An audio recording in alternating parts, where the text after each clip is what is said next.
so we can be better prepared. The last couple years, we've seen an influx of teams either applying and then dropping, and or applying and not paying, and all that sort of things. And what we're trying to do is rectify that situation and also be better prepared for the season earlier.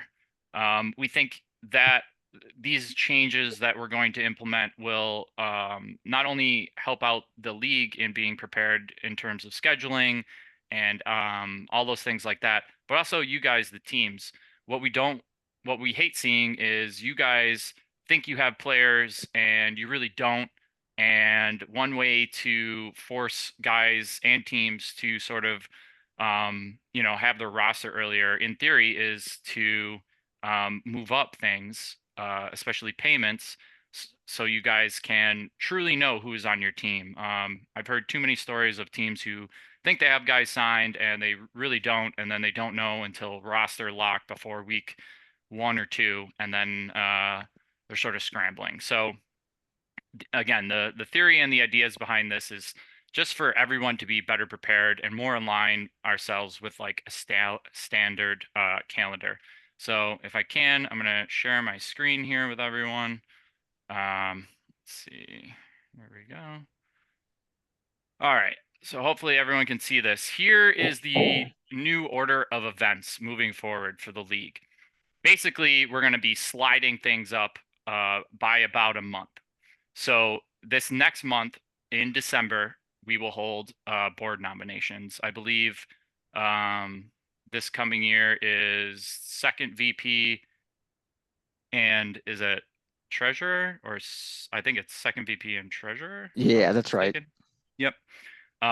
So those two board spots will be up for nomination in December. And then you'll see here, usually in February, all applications are due. No longer. We want applications in January. We're going to start taking and accepting applications on January 6th.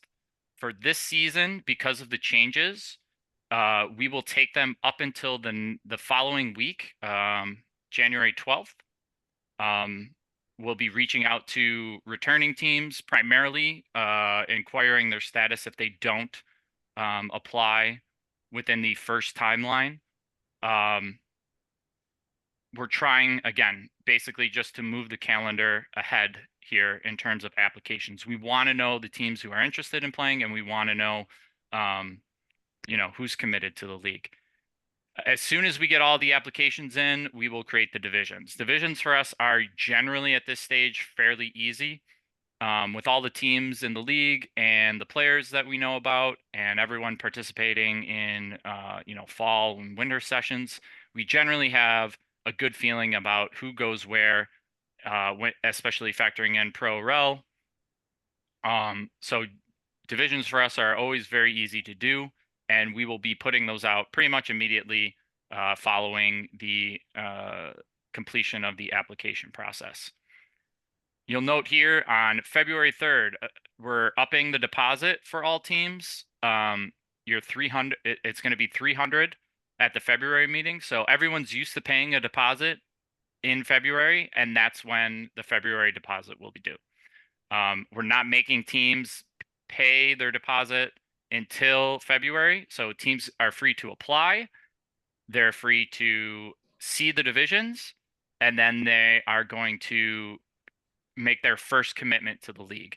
The idea here being is teams are going to see where they are placed and be able to make a decision on their own best interests on what's good for them, and then we can react accordingly.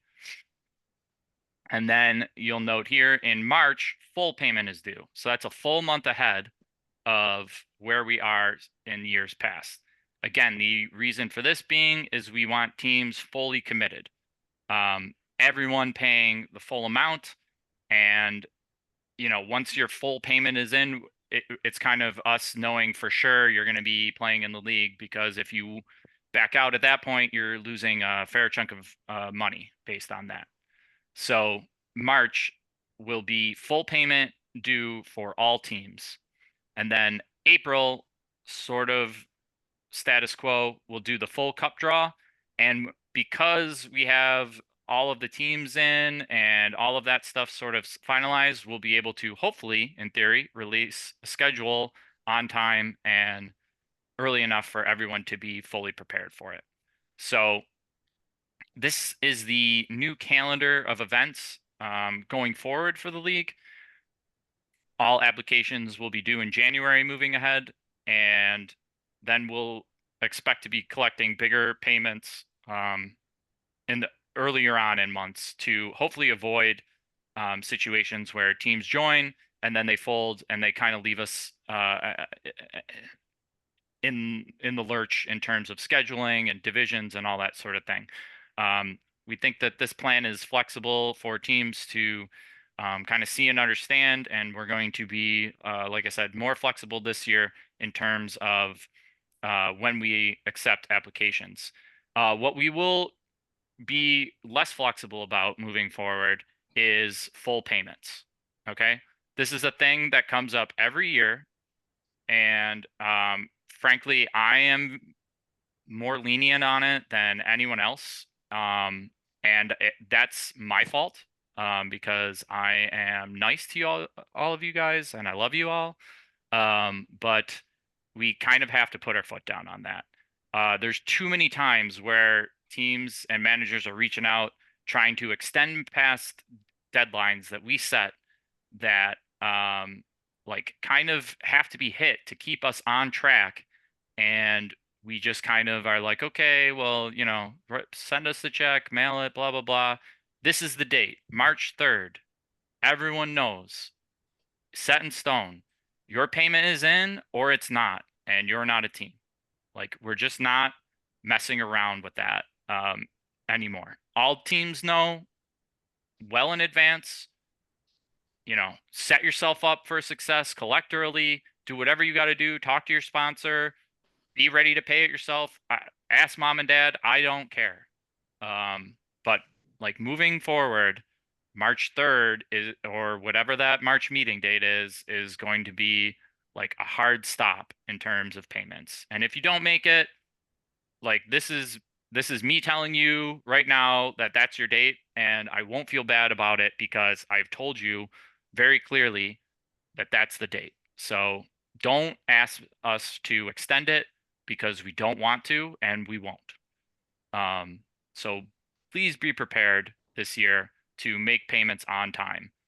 And again, you're not mailing the check on March 3rd. Mitch has to get it before March 3rd. So either attend the meeting and drop it to us in person or mail it a week in advance or whatever the case may be. But don't like have us being like, oh, it's March 3rd, you haven't paid, and you saying, oh, well, I'm mail it tomorrow and you'll get it in 3 days. No, that's not acceptable. Payments are due on March 3rd, and there's no argument around it. There'll be a league meeting in person that you'll be able to make a payment on, or you make plans to pay it in advance to Mitch.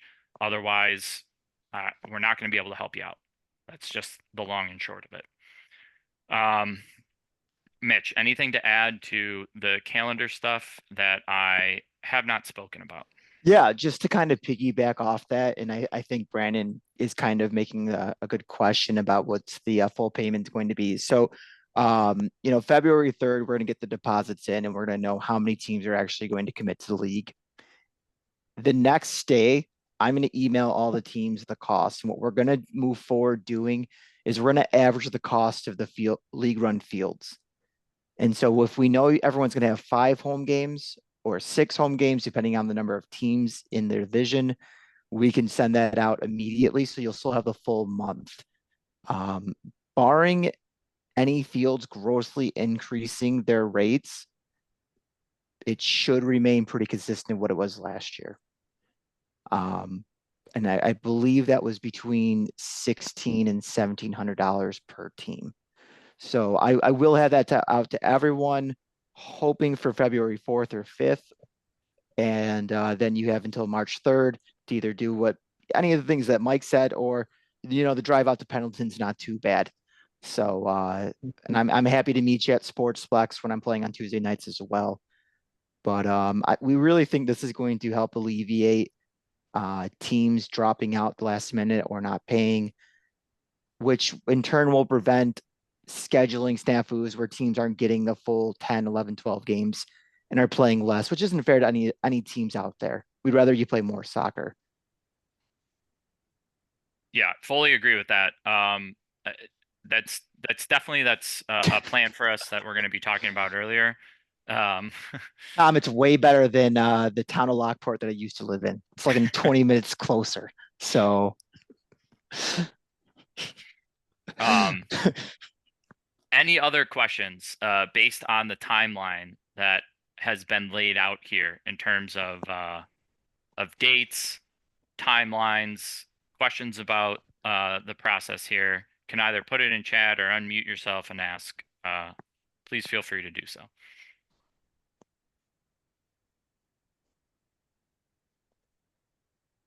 and we are also not anticipating any rising of cost in the cup fees as well. So everything should remain consistent to last year. Ref fees aren't jumping up this time again. You got a few more years before that happens. 2 more years, this year and next year, and then our contract is up again. So, all right, I don't see any questions in chat and no one unmuted themselves. So I'm going to assume everyone kind of got the message here. Again, these plans have kind of been like 2 years down the pipeline, and we believe that this will help not only the league, but our teams themselves in planning for the seasons coming up. So, Oh, and Mike, just to kind of clarify one yeah, thing, and I go think we ahead. discussed it. One, the Monday is December 2nd, not December 3rd. But I think we're gonna plan an opening application shortly after that December meeting up until January 12th, right? Yes, I'll have Yep. the link up at the website and be promoting it for at least a full month in So advance. you'll have 5 or 6 weeks to make that application. And Yep. it's just the online application, guys. Takes 30 seconds. Right. We would like every team to fill that out too. Like in the years past, teams who are long-standing teams would just be like texting me, being like, "Yeah, Mike, I'm in for the year." I'm like, "Okay, great. But where do you want to play? Like, has anything changed?" Like, it's not helpful for me to have one-on-one side conversations when you could just fill it out for me and like everyone on the board knows, and we can sort of plan. I mean, I know I'm very accessible for you guys, and that's a good and bad thing, I guess. But for like these sorts of things, it's just much easier if you just fill out the stuff that we give you guys, and then we can kind of take it from there. Good question, Mike. We'll tackle that in a minute here, so just hold on. Okay, moving on here. The next part is the game calendar. We're kind of going to be ready much earlier for you guys and have you guys the game dates. This is the anticipated plan for the regular season next year in terms of the game dates, playoffs, and cup dates. I think this year is a little tricky because the fourth is kind of like right on that end of the week sort of timeline. I think it's what, on a Friday by the look of this.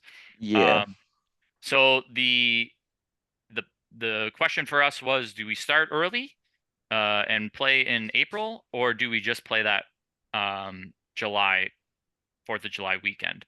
And because of especially lately, us going with more 11 team divisions, us having a bye sort of built into the season, um, we think it's actually better to plan and play that 4th of July weekend, and then teams can, if they want to, schedule or reschedule based on that. Especially that later on in the season, there might be more open Thursdays to play on.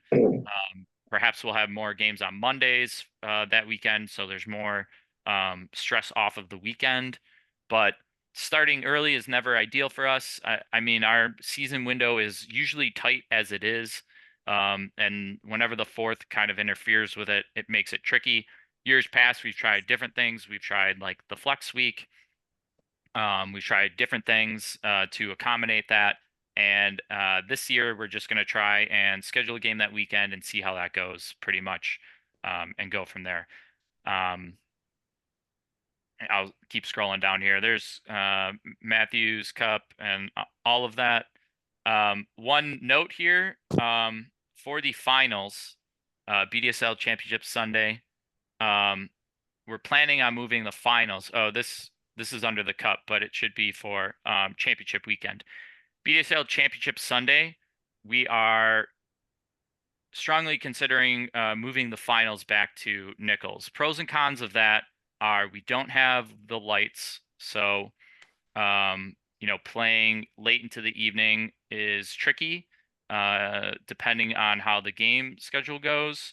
But just a little bit more flexibility, a little bit more centrally located, and part of the idea of being able to play the games off earlier is we've heard feedback on teams not being able to truly celebrate their cup wins when they are walking off the field at 10:30, 11. They want some extra time to go on out and play. Can't speak to that because I've never won a cup, so I don't really know how that goes. I'm with you, Mike. I know. But just the feedback that we've had on it. That's not guaranteed just yet. That would be this 8-10 date would be the planned championship Sunday. But it's something we're strongly considering here, and we'll probably have a definitive answer on by the time we get to the first deposit meeting in February. But the lean was to bring the finals back to Nichols for this coming season. Harry, I see your question in the chat here about over 35. Over 35, I mean, ideally we would start the same time frame, but for us, it's always you guys are a bit more flexible in terms of the timeline because we don't have to worry so much about you guys losing players. So we like to, I guess, play it more by ear in terms of how many teams we get and how that schedule can look for you guys. I mean, in perfect world, you guys will start along with the normal season and you'll either finish the same week or the week after as the championship Sunday. But it's sort of loose. You guys are a bit more hard to predict depending on the teams for the coming season. If it's the same as last year, I would say hopefully we can keep you in the same sort of time frame as the normal league calendar. But again, this is the early look at the regular season calendar and how to expect that. And again, this all kind of feeds back into us wanting to move the BDSL calendar earlier. If we expect you guys to be ready, then we have to be ready, right? So we have to plan ahead a little bit more. We have to be ready to give you guys information earlier than what we normally do, and definitely something we'll have to keep doing in the lead up to seasons. Definitely, I don't think it's something we were particularly great at in years past, but will definitely be more of a focus for us moving ahead. Any questions or feedback on that? I'm interested if anyone particularly has any strong feelings about finals for Championship Sunday. I would say for Cup finals, we'll probably remain at excuse me, Salins because of the need for 3 Cup final games. But for Sunday, like I said, planning on moving that back to Nichols for the reasons stated prior. So any other questions, again, drop in chat or unmute yourself and you can ask now and I can address it. Otherwise, we'll move on to the other topics here.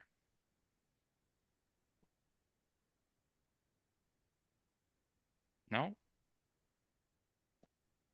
Okay. All right. Next thing we kind of touched, this is sort of a hodgepodge of different ideas and things we've been kind of brainstorming. League fields, Mitch sort of mentioned it, plan on them all being a average cost of the, or maybe not an average, but a set cost for every team. We're looking at like $200 probably being that set cost. If we stay at 11 games, or 11 teams per division. That's 10 games. Everyone will get 5 games. Everyone's paying, quick math, $1,000, right? For your home slate if you pick a BDSL field. Um, this this kind of works out best for everyone. It gives us a little bit more flexibility where if we need to flip a team to a different field location, you're not paying different or you don't have to accommodate. It's just much easier if everyone's paying the exact same amount. There's no debate over what your final payment is. Mitch can just send one email instead of trying to track what each individual person is going to do.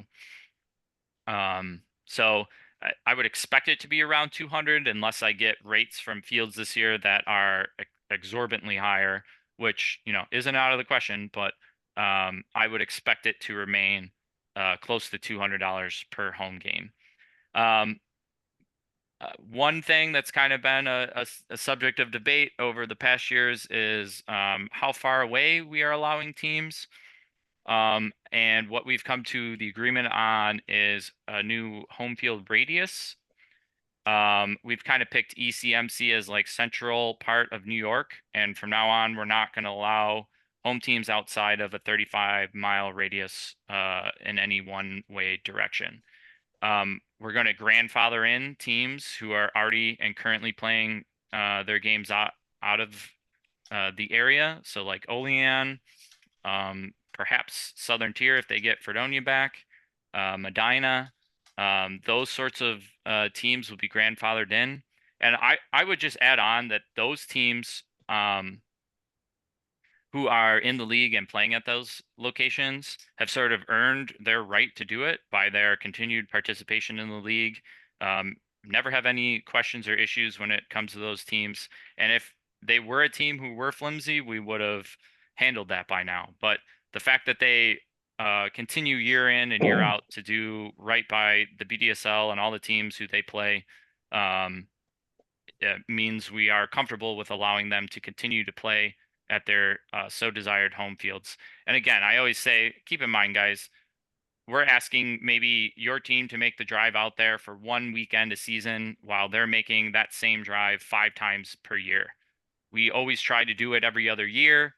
And, we always do our best in that sort of scheduling criteria. It's never perfect, but we always are trying our best. But just sort of keep that in mind. It's not like we're asking, every week for you guys to go and make those sorts of drives when you do have to do it. And again, those teams are always coming out, especially for Cup, those weekends. So just sort of keep that in mind.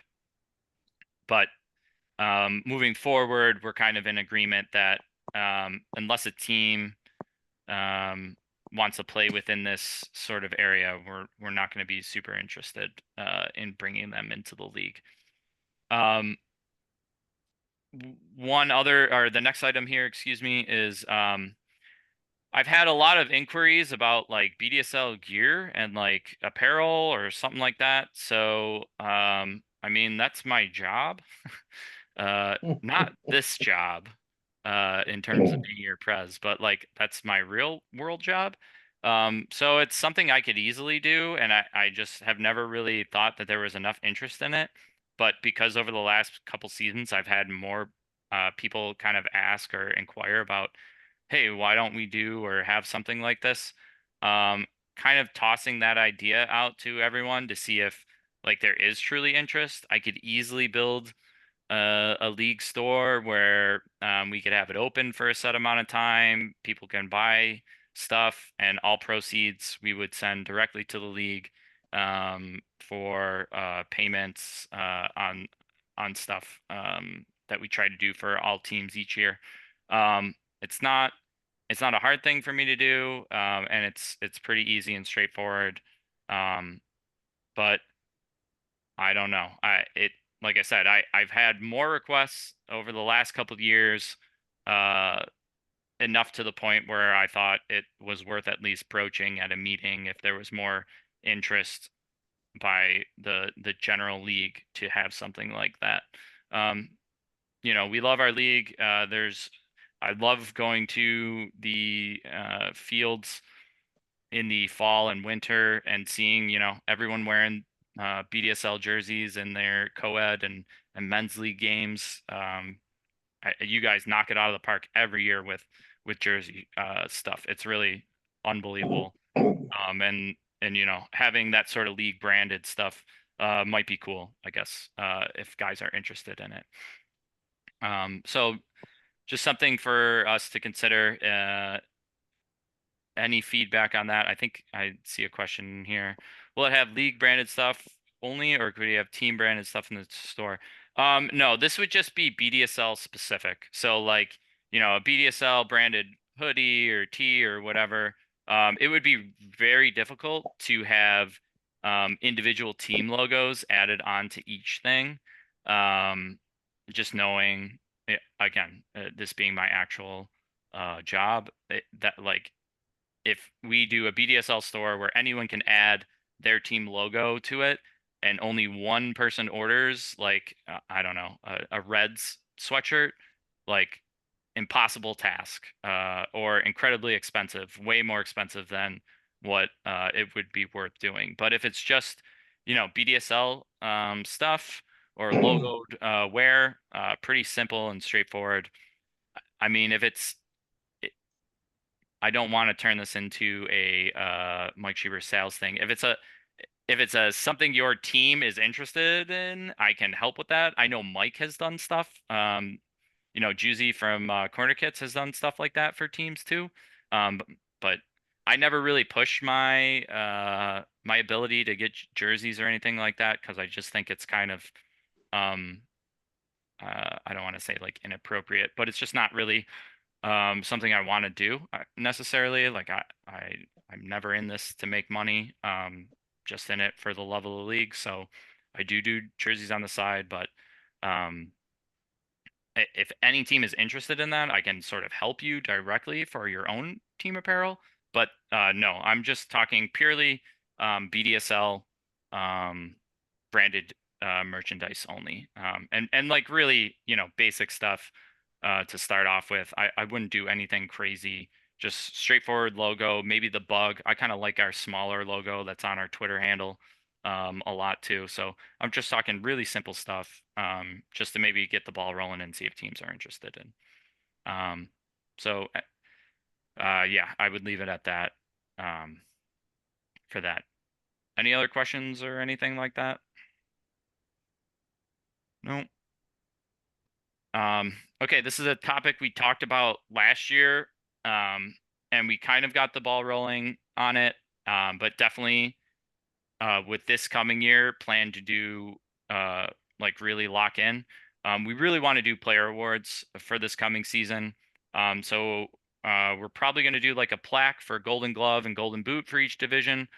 We'd like to do assists, but assists are harder to track and don't feel great about giving those out. So we want to stick with just Golden Boot and Golden Glove. Those are pretty easily recognizable and easy for us to divvy out. It would be for every division across the league. And when we would hand it out, perhaps Championship Sunday, over 35 final day, really sort of in the air in terms of that. But I think Championship Sunday is probably the best day to do it, especially because we have, our photographer there and everything like that going on. So probably would be the best day, in our opinion, to give out any player awards. But I would fully expect us this year to have those ready to hand out to winners at the end of the season. So probably not really much question about that. One topic here is final regular season week. Unfortunate, last year we had an issue pop up with weather. So now we have that in the past. We have a plan for it. Final week of the regular season, we don't plan on scheduling any more games on Mondays for that final week. If 75% or more get canceled, we're going to just cancel the entire BDSL week. And it will just go straight to points per game formula for the final standings. If it's just a couple games that get canceled due to weather, we're again warning all teams well in advance. Be prepared to play Monday or Tuesday. Okay. So if your game gets rained out on the Sunday, be ready to play Monday. And this is your warning now. Again, similar to the schedule. That's just what we're going to do. If your game gets canceled, I'll have a field ready for canceled games on Monday or Tuesday. And we're just going to say you're going to play then. And whoever can make it can make it.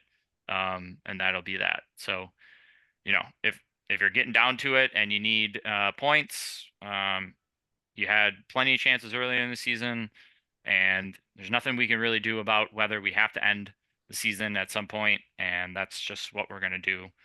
And now all teams know, and there can't be really any argument about it.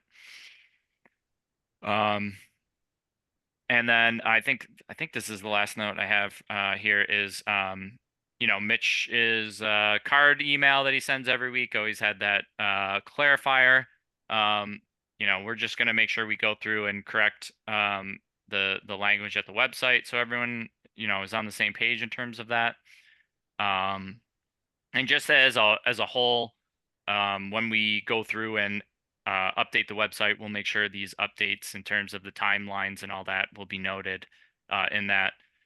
We've done a pretty decent job of keeping that stuff updated as the season enters, but we could always do better. So again, we're asking you guys to be more prepared, and it's on us to be as prepared on our side as well for you guys. And that includes like next season being more about sending out the referee reports and stuff like that.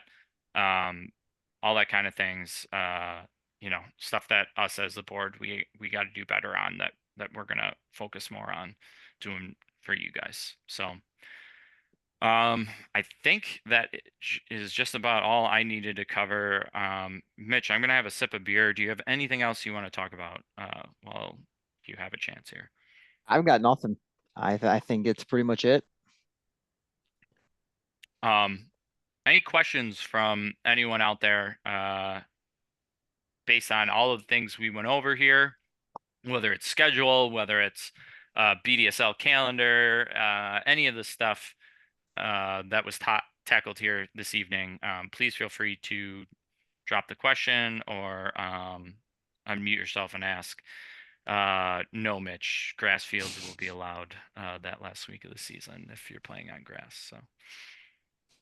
Hey guys, has there been any discussion about raising the amount of yellows before it goes to fines? It just seems like the refs are really loose with some of the yellows sometimes, and I don't know. It just seems like there's a lot of teams that hit that fine mark.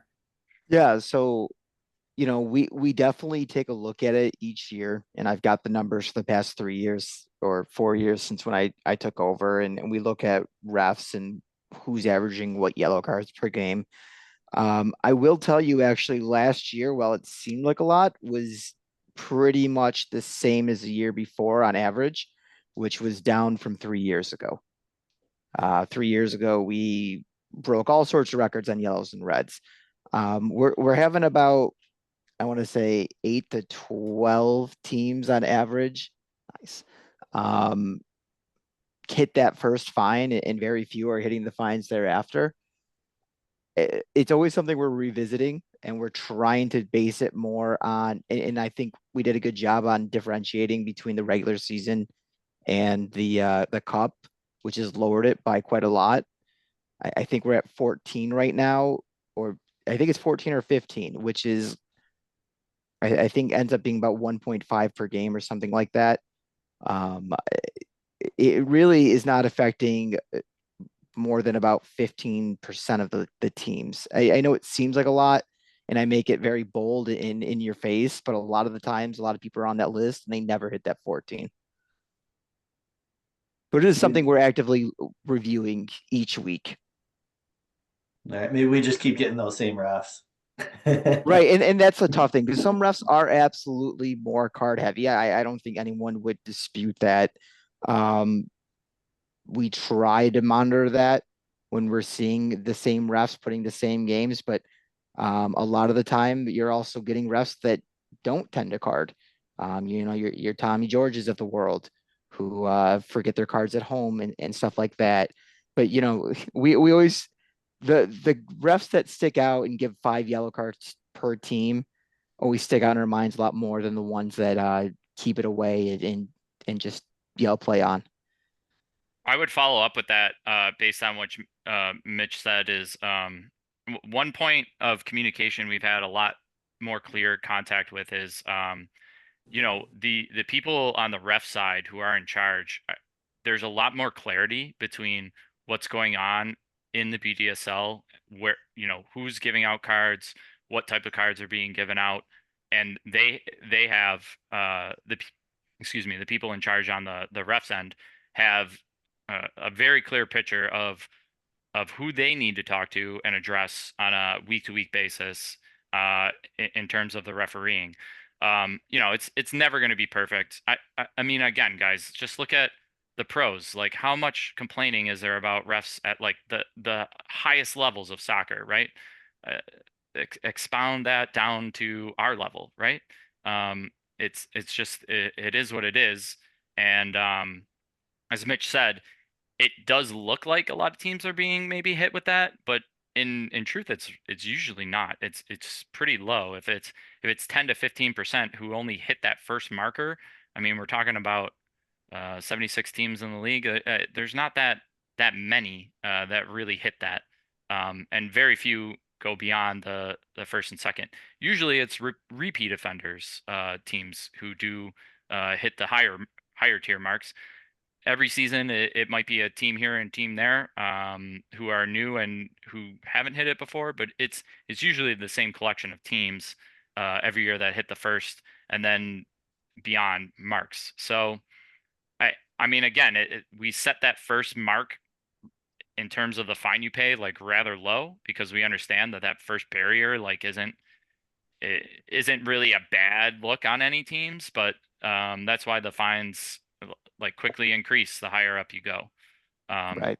But yeah, like I said, there's more clarity than there has ever been in BDSL past between what the refs are doing, what refs are doing what, and the people in charge of the ref unit to see what they're doing. So again, I know it's hard and it might not seem like anything is being done because like you see only a certain ref and then you see him again or whatever the case may be.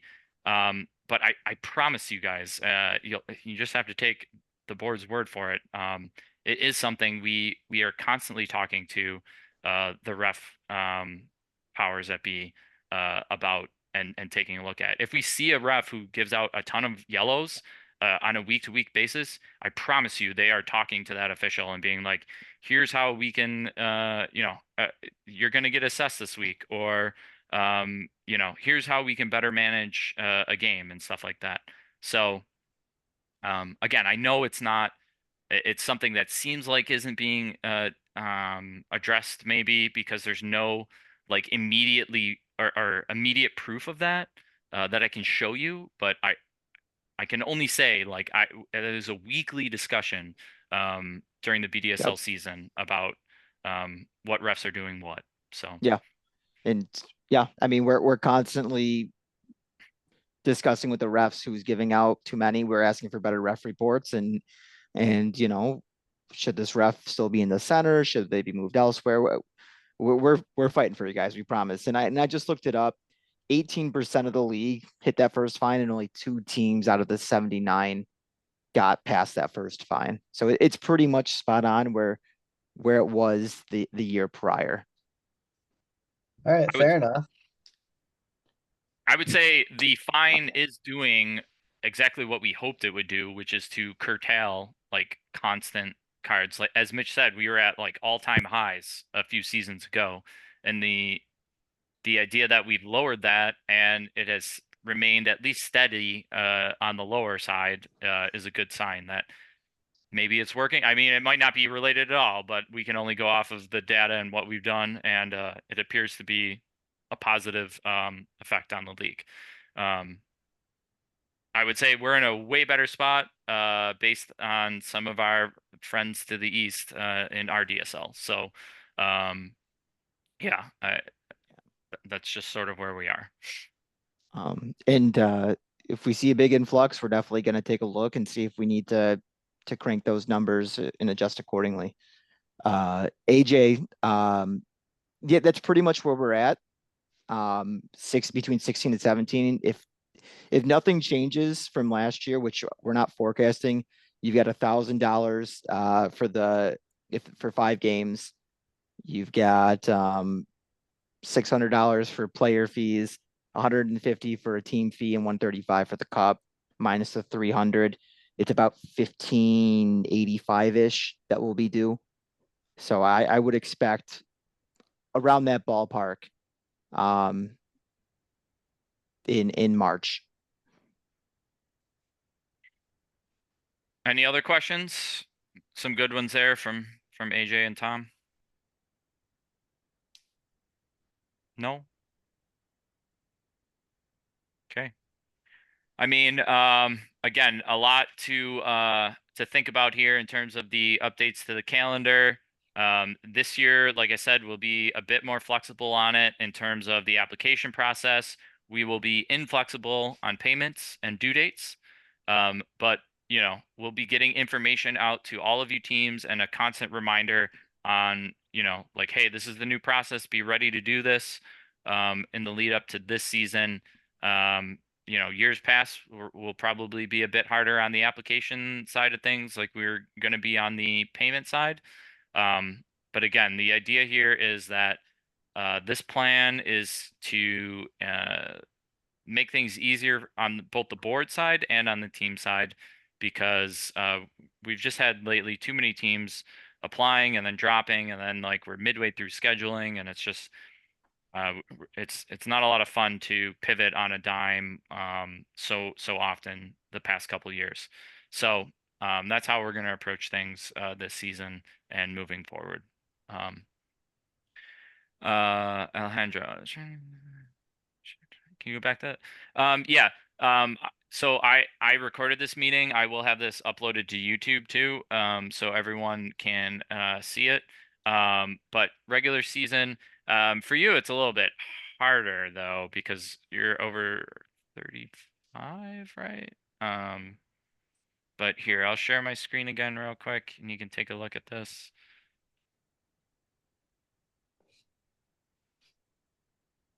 This is the game calendar, quote unquote, for the regular season, playoffs, and then the anticipated cup dates. Matthews 1 just means like first round of games. Matthews 2, second round of games, so on and so forth.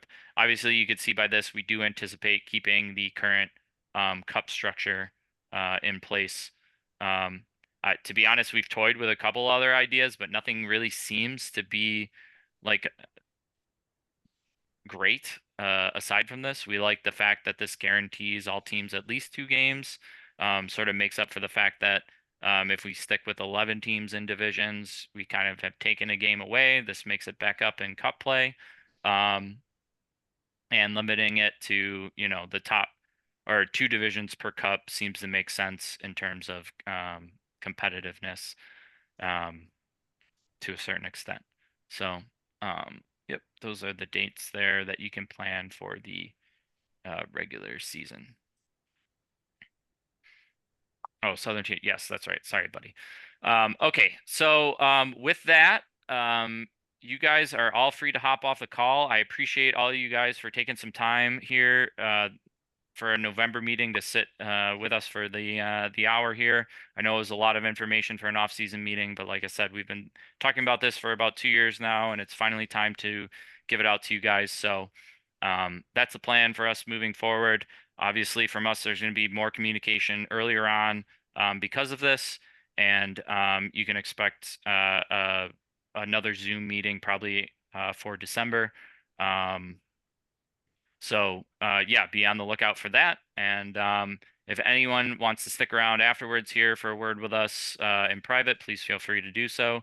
But for everyone else, unless you got anything else to speak up about, free to go. And I appreciate everyone for your time here this evening.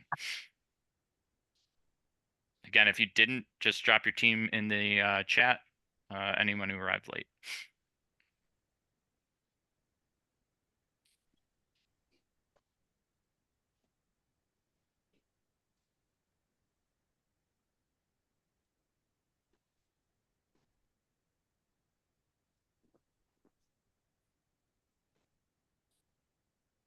I got so many goddamn fruit flies in my house. When we came back from fucking Florida, I don't know what They just left. followed you. They're everywhere. It's the worst. I poured so much vinegar down my drain. It's ridiculous. They have like these lights that are also like fly traps at Walmart, because I had that in my old house. Worked like a charm.